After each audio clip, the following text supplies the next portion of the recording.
এখন প্রতিদিনের একটা চিন্তা হয়ে গেছে যে কালকে কি রেসিপি হবে। আজকেরটা তো মিটলো, এবার কালকেরটা কি হবে, মানে এরকম আমাদের চলতে থাকে। বাপের বাড়ি থেকে ফেরার পথে হঠাৎ দেখি খাসির মাংস সেল দিচ্ছে। এক জায়গায় দেখলাম 600 টাকা, সেখানে বর্ণিতার বাবা আমাকে আনতে আনতে দাঁড়িয়ে পড়লো। আমি বললাম যে এখানে নিতে হবে না, চলো। এবার খাসির মাংস তো আমি খাই না, সেটা আপনারা সবাই জানেন, কিন্তু বাড়ির সকলে খাই, কিন্তু রান্না করতে তো ভালোবাসি। আমিও দেখলাম, তারপরে আবার ভাবলাম যে ওখানে নিয়ে নিলেই ভালো হতো জানো, কারণ আমাদের এদিকে অনেক দাম, এখানে 800 850 টাকা দাম। ভাবলাম নিয়ে নিলেই হতো। তারপরে আবার একটু এগিয়ে এসে দেখছি নাকি 550 টাকা কেজি এক জায়গায় সেল দিচ্ছে, প্রচুর লাইন। হঠাৎ করে দাঁড়িয়ে পড়লো, কী হলো গো, বললো আই দেখো এখানে তো 550 টাকা দিচ্ছে, তাহলে নিয়ে নিই 1 কেজি, তোমার তাহলে রেসিপি হয়ে যাবে আজকে। ঠিক আছে তাই নিয়ে নাও বলে দাঁড়িয়ে লাইন দিয়ে খাসির মাংস নিয়ে সোজা একদম বাড়ি চলে এসেছি। এসে একদম এই যে রেডি হয়ে চলে এসেছি রান্নাঘরে। তো আজকে আপনাদের সঙ্গে খাসির মাংসের একটা ভিন্ন সাথে রেসিপি শেয়ার করব। আপনারা পুরো ভিডিওটা দেখতে থাকুন। আর সাথে থাকছে দই ভেন্ডি। তো এই দই ভেন্ডিটা আমি নিরামিষভাবে আপনাদের বানিয়ে দেখেছিলাম, আর আজকে একটুখানি পেঁয়াজ রসুন দিয়ে বানাবো। আর এই যে খাসির মাংসটা রান্না করব না, এটা ভাত, রুটি, লুচি, পরোটা, নান সবের সাথে খেতে পারবেন, দুর্দান্ত খেতে হয়। তো চলুন রান্না বান্না শুরু করে দিই। মা, আমি আর বুবলু 3 জনা মিলা রান্না করতে হবে। তো ঝিমঝিম করে বৃষ্টিও পড়তে শুরু করে দিয়েছে, আর এই ওয়েদারে তো ভালোই হবে। সকাল থেকে তো 3 বার হয়ে গেল, একবার করে আসছে আর ছেড়ে যাচ্ছে। পেটে চলে গেলে গলায় জড়িয়ে যাবে। একটু হায়া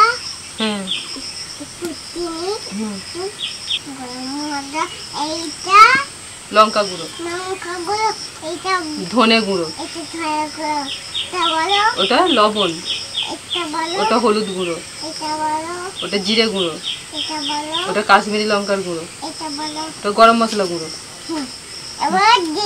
এবার দেবো। সব মনে আছে তোমার? ঠিক আছে। ছেলের মাংস নিলে কিন্তু যেখানটা চাইবো সেখানটা সবসময় পাওয়া যায় না, কিন্তু যে দোকান থেকে আমরা নিয়েছি সেখানে কিন্তু বুকের মাংসটাই দিয়েছে। বুকের মাংসটা চেয়েছি, বুকের মাংসটাই দিয়েছে। এই দেখো একদম। প্রথমে আমি মাটনের মধ্যে কিছু মশলা মাখিয়ে নেব। দিয়ে দিচ্ছি আদা রসুন বাটা। ফুলে গেছে, একটা মশা কামড়ে দিয়েছে। ওই বাবরে, নান। হ্যাঁ দেখেছি, আমি ওষুধ লাগিয়ে দেবো, ঠিক আছে। হ্যাঁ, বুবলু আজকে মশলা নিয়ে বসেছে, মশলা ডিপার্টমেন্টে বুবলু আছে। দাও, প্রথমে লবণটা দিয়ে দাও, লবণ 1 চামচ দাও, এখানে দিয়ে দাও। আর 1 চামচ দাও, বেশি করে তোলো, বেশি করে দাও। কাশ্মীরি লঙ্কার গুঁড়ো দিয়ে দাও। বাহ, হ্যাঁ ওইটা দিয়ে দাও, ওইটা দিয়ে দাও, দিলেই হয়ে যাবে। বাহ, দিয়ে দাও, সবটা দিয়ে দাও। বাহ, ভেরি গুড। এবার হলুদ গুঁড়ো দাও 1 চামচ, দিয়ে দাও। বাহ, ভেরি গুড, হয়ে গেছে। ধনে দাও, আরেকটু দাও, দিয়ে দাও। বাহ, জিরে গুঁড়ো দাও। বাহ, ভেরি গুড। ব্যাস, একটু গরম মশলার গুঁড়ো। বুবলু সব মশলা দিয়ে দিয়েছি, কি কি মশলা দিয়েছে আমি আপনাদের বলে দিয়েছি। আর এবার দিয়ে দিচ্ছি সরষের তেল। এটি হয়ে যাবে, 2-3 চামচ দিলেই হয়ে যাবে। এবার ভালো করে মাখিয়ে নেব মাটনের সাথে।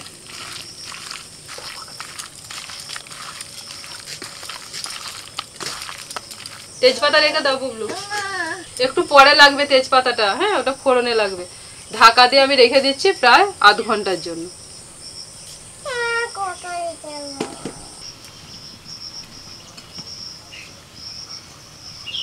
বুবলু প্রথমে কিছুক্ষণ ঠিক থাকবে, তারপরে শুরু করবে এবার অত্যাচার। বাচ্চাদের নতুন নতুন জিনিস চাই, না পেলি মশলা দিতে দিলাম, মশলা দিল, দিয়ে এবার দই নিয়ে টানাটানি করছে। যে এবার যে টক দই যে একটু মুখে দিয়েছি, খেয়ে বলছে এটা নয়, মিষ্টি মিষ্টি নয় কেন। বর্ণিতা টক দই খেতে ভালোবাসে, আর বুবলু হচ্ছে মিষ্টি দই খেতে ভালোবাসে। দিয়ে এবার চেঁচাচ্ছে, যা পিসিদের কাছে চলে যা বাড়িতে। প্রথমে দই ভেন্ডিটা রান্না করব। কড়াইতে সরষের তেল দিয়ে দিলাম, তেল গরম হয়ে গেছে। এবার আমি ঢেঁড়সগুলো দিয়ে দিচ্ছি।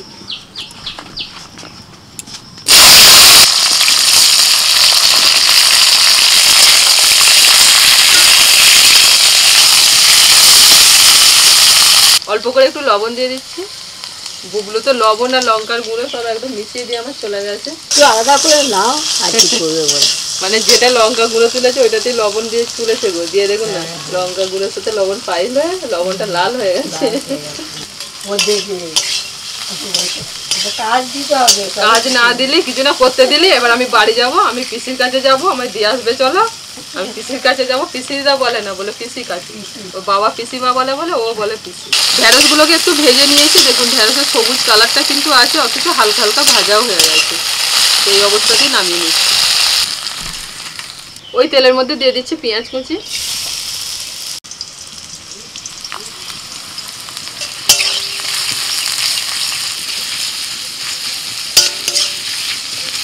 এখানে আমি টক দই নিয়েছি প্রায় 4 চামচ মতো। যেরকম ঢেঁড়স সেই অনুযায়ী টক দইটা নিতে হবে।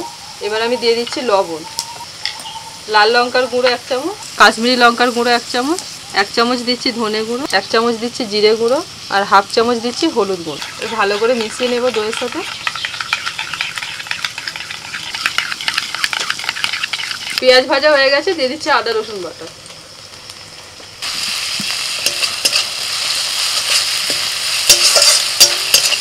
আদা রসুনটা ভেজে নিয়ে দইয়ের সাথে যে মশলাটা রেডি করে রেখেছিলাম সেটা দিয়ে দিচ্ছি।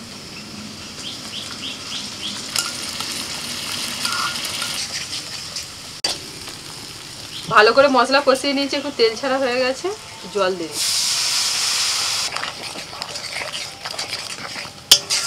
মশলা ফুটে গেছে, আমি এবার ভাজা ঢেঁড়সগুলো দিয়ে দিচ্ছি।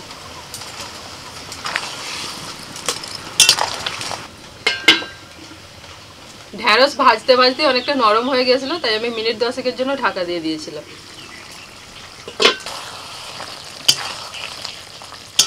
জলটা শুকিয়ে একটু গ্রেভি গ্রেভি হয়ে গেছে, আর ঢেঁড়সটাও কিন্তু ভালোভাবে সিদ্ধ হয়ে গেছে। নামানোর আগে দিয়ে দিচ্ছি অল্প একটুখানি চিনি, যেহেতু টক দই দেওয়া আছে তাই এই টকটাকে ব্যালেন্স করার জন্য অল্প একটু চিনি দিয়ে দিলাম। খুব অল্প পরিমাণে একটু গরম মশলার গুঁড়ো।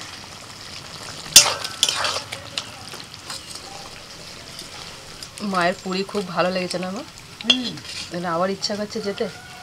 ওই একটাই জায়গা, একবার গিয়ে আমার মন পোষায় না, দুবার নিয়ে গেলাম তো, ইচ্ছা করে। দুবার নিয়ে গেছি, ঠিক আছে আর দুবার নিয়ে যাবো, তাহলে 4 বার হয়ে। ওখান থেকে আবার আসতে ইচ্ছা করে। একবার বর্ণিতা ছোট থাকতে নিয়ে গেছি, আর একবার বুবলু ছোট নিয়ে গেছি, এবার বুবলু বর্ণিতা বড় হলে আর 2 বার নিয়ে যাবো।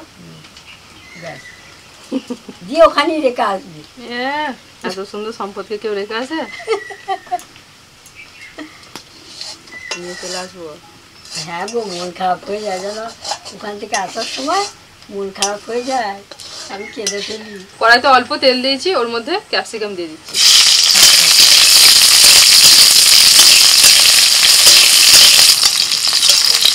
একটু হালকা করে ভেজে আমি ক্যাপসিকামগুলো তুলে নিচ্ছি।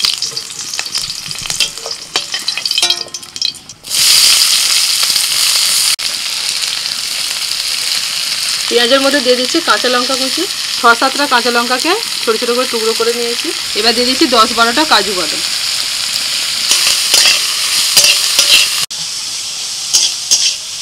পেঁয়াজ, কাজু বাদাম আর কাঁচা লঙ্কা এরকম হালকা হালকা ভাজা হবে, দিয়ে তুলে নিতে হবে। নাও কি না, ঘুম এসে যাচ্ছে, তুমি আমাকে কিছু করতে দিচ্ছ না, বসিয়ে রেখেছো, ওই জন্য ঘুম এসে যাচ্ছে। একটু বসুন, এবার রান্না হয়ে যাবে, দিয়ে গরম গরম মটন দিয়ে ভাত দিয়ে দেবো।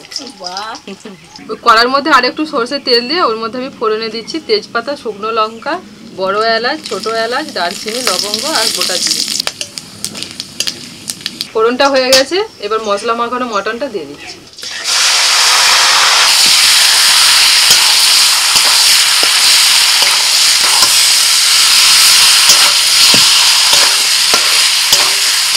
পেঁয়াজ, কাজু বাদাম আর কাঁচা লঙ্কা যেটা আমি ভেজে নিলাম সেটা মিক্সির মধ্যে নিয়ে নিয়েছি, মিক্সির জারের মধ্যে।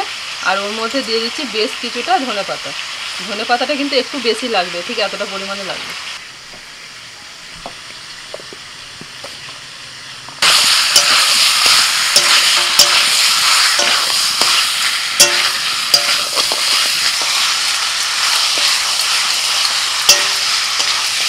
একটু নুন দিয়ে দইটা ফেটিয়ে দিচ্ছি।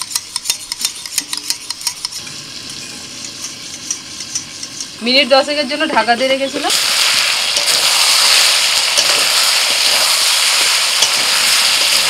মিক্সিতে ভালো করে পেস্ট করে নিয়ে চলে এসেছি, আর এই দেখুন পুরো সবুজ কালার হয়ে গেছে একদম। ধনেপাতাটা দিয়ে এটাকে দিয়ে দিচ্ছি।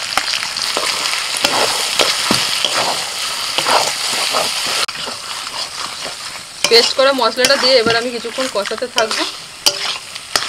মটনটাকে কড়াতে কষাতে কষাতে এইভাবে আমি রান্না করব। 2-4 মিনিট নাড়াচাড়া করে এবার আমি ফেটিয়ে রাখা টক দইটা দিয়ে দিচ্ছি। 4 চামচ মতো টক দই।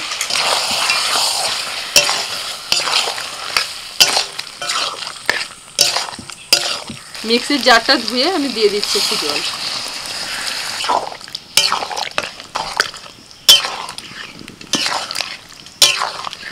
আরও মিনিট 5 নাড়াচাড়া করে নিয়ে এবার আমি দিয়ে দিচ্ছি গোলমরিচের গুঁড়ো 1 চামচ।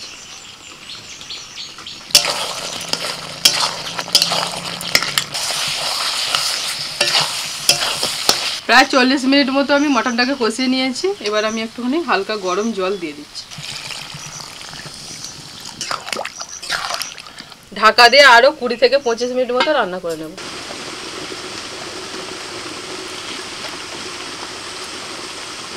প্রায় 15 মিনিট ঢাকা দিয়ে রান্না করে নেওয়ার পর আমি ঢাকাটা খুলে দিয়েছি। আর দেখুন জলটা অনেকটা শুকিয়ে গেছে। এখন আমি দিয়ে দিচ্ছি ভাজা ক্যাপসিকামগুলো আর দিয়ে দিচ্ছি একটু কসুরি মেথি।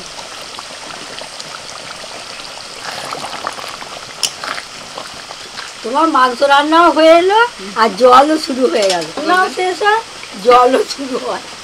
আরো 5 মিনিটের জন্য ঢাকা দিয়ে দিলাম। ঠান্ডা ঠান্ডা ওয়েদারে কেমন খাবেন? খাওয়া দাওয়াটা ভালোই হবে তো। তুমি তো খাবে না। আমি নাই খাই, আমার আছে। তোমার জন্য মাছের টক আছে। আপনারা খেলেই আমি খুশি। নিজে খাওয়ার থেকে খাওয়াতে ভালো লাগে সবার। ওই দেখো তোমার পিসিমা ভাত নিয়ে চলে এসেছে। এই মাত্র চিন্তা বলছিল যে পিসিমা বড় ছাতা নিয়েছি আসবি। আমি বলছি যে ফোন করবো, আর বৃষ্টিটাও এসে গেল। হাবু দিদি বুনি খেয়ে ঘুমিয়েছে। হ্যাঁ এইরকমই একটু গ্রেভি রেখে নামিয়ে নেব। মটন রান্না আমার হয়ে গেছে।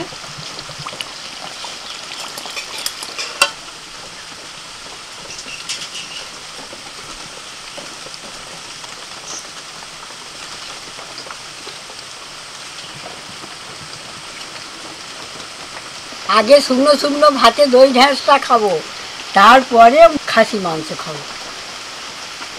এটা দই ঢাঁস করেছ? বাহ, ভালো হয়েছে তো। রুটি দিয়েও ভালো লাগে। ভালো লাগবে। দইটা দিয়েছে ওই জন্য টক টক মিষ্টি মিষ্টি। তুমি যে খাসির মাংসটা করেছে তাও তো রুটি দিয়ে খাওয়া যাবে। রুটি দিয়ে ভাত দিয়ে সব দিয়ে সব দিয়েই খাওয়া যাবে। আজকে দেখুন না একটুখানি ভিন্ন স্বাদের করেছি, খেয়ে দেখুন। ও না, খাই দাঁড়া। রোজই তো ঝোল ঝাল করো, আজকে আলু টালু দাওনি, ভালোই হয়েছে।